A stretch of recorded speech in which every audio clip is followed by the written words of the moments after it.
I call the Honourable Nanaia Mahuta. Tēnā koe. Tēnā koe, tēnā koutou, tēnei e tāpiri atu aku mihi ki a koutou Ngāti Mākino te arawa waka I tau mai nei. I roto I tēnei whare, tō koutou whare ki te whakarongo ki nei o ngā kōrero. Kia tātou katoa, ka nui te mihi. Tēnei e tikana me mihi atu ki ngā tini mate I kawea mai nei koutou I rongo I o koutou pokohiwi tai atu ki ngā whakāhua. Iri nei, te tara whare o tēnei whare mo tēnei wā poto. Nā rātou I kawea ngā toi mahatanga e pāna ki ngā tino hiahia kei Waingahui a koutou no reira ka mihi atu rā ki a rātou. Heki ho mai ki a tātou katoa. Ko a mātou nei wāhanga he paku whakaro e pāna ki te nuinga o a koutou nei mahi no reira I raro I tērā ka tū ki te kōrero ki tēnei kaupapa. Mr Speaker, it gives me great pleasure to be able to make a small contribution to this particular settlement. As I'm not on the Select Committee, I did draw on the debate in the House this morning.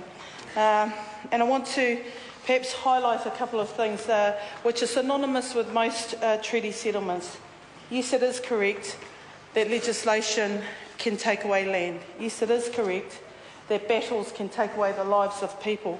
But no, it is not correct that mana can be restored by either legislation. And I think that's a really important point, because for Ngāti Mākino, I'm absolutely assured that despite the adversity of history, despite what may have happened to their people in times gone past to this present day, their mana remains intact, and it is confirmed and only strengthened by the trail in which their tupuna fought to seek resolution of their claims, that we humbly stand here to try and rectify some small part of that.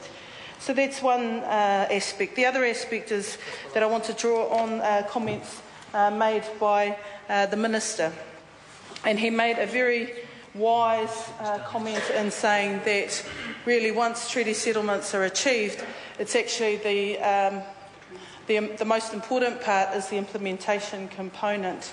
So in speaking to members throughout this House of Parliament, I too agree that it's not so much the fiscal quantum of any of the settlements that come before the House, because, you know, from a fiscal point of view, it will never ever be enough to reconcile historical injustices. But if you look at the entirety of what people have tried to seek through the settlement package, then we see some glimmers of opportunity, not just in reconciliation, but in restoration for future opportunities. So with that in mind, Minister, I particularly point to the notes that you drew our attention to, which is the components of the cultural redress.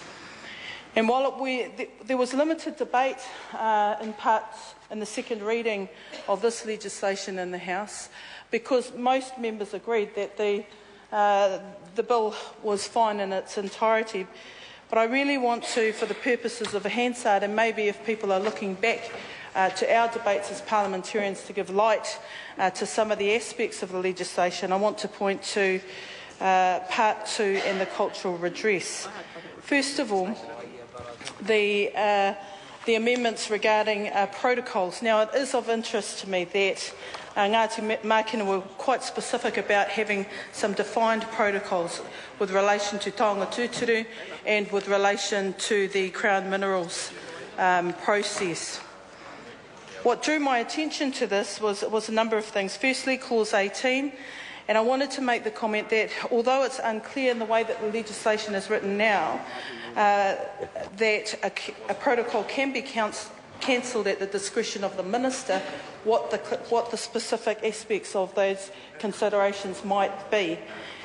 And if it is the intention of Ngāti Mākino to ensure that these protocols will lock in their opportunity to have a say on what happens, say, in the designation of space for exploration of minerals, then it must be one of the measures by which a future government would be held to account to ensure the implementation intent can be achieved.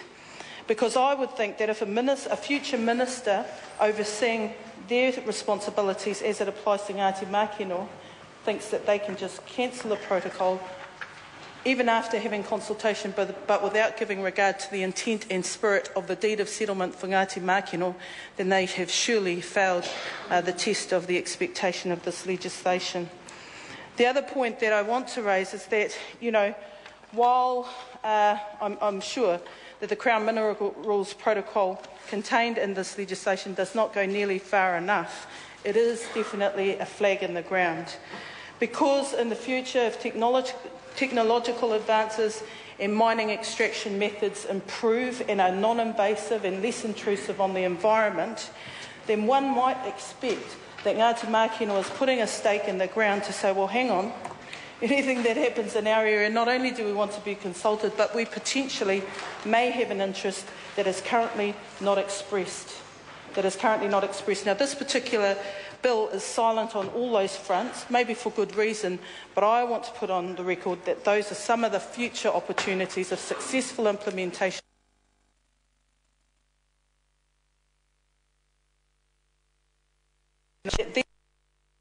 to account.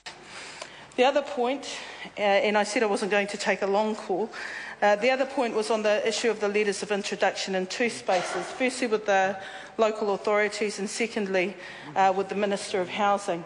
Two important points I want to make here. It's one thing opening the door, it's another thing being able to get people in the door, sitting down and discussing the real issues of the day. And it would be a very real concern to me if, for example, government policy seeks to move the four well-beings within local government legislation and thereby not allowing Ngāti Mākeno to express their aspirations for their areas, for their rohe, in a holistic way. The four well-beings within local government legislation provide for that. On the issue of housing, again, one thing opening the door, another thing ushering them in to be able to sit at the table and talk about the real issues. The provision of social housing becomes a very real issue when we're talking about housing for Māori whānau in whichever rohe, but more importantly, how do we unlock the opportunities, the economic opportunities to partner with iwi to provide either social housing of their own or their own housing development opportunities.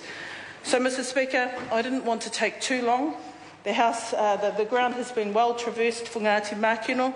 Another lesson that I learned before coming to Parliament from one of my kaumata, dear, when you stand up to talk on those issues about Māori kaupapa, make sure you can whakapapa to it. If you can't, don't talk for too long.